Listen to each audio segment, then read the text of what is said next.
bagaimana hukum puasa orang autis.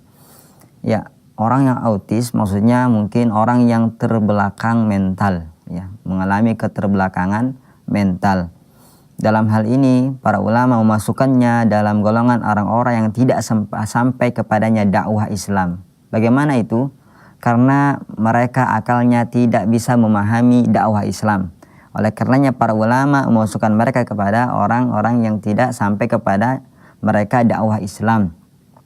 Dalam hal ini tentunya dalam urusan dunia kita menilainya dia itu digolongkan kepada orang tuanya. Jika orang tuanya muslim maka kita hukumi dia muslim.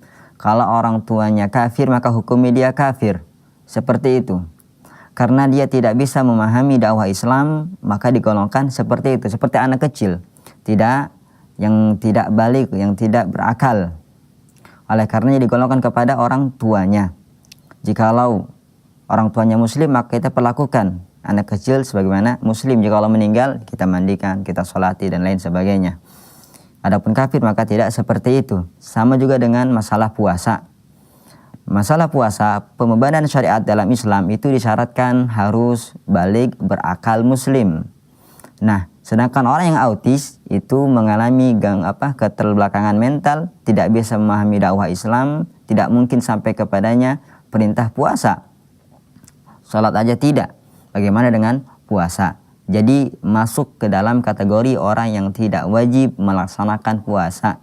Rasulullah SAW bersabda, rufi'al qalam an thalath. Ya, bahwasanya catatan, ya, pena catatan amal itu diangkat dari 3 orang. Salah satunya siapa? Yaitu ya aini sobi hatta yahtalim. Dari anak kecil sampai dia balik. Kemudian anil majnun hatta yafiq. Dari orang gila sampai dia itu sadar, sembuh dari kegilaannya.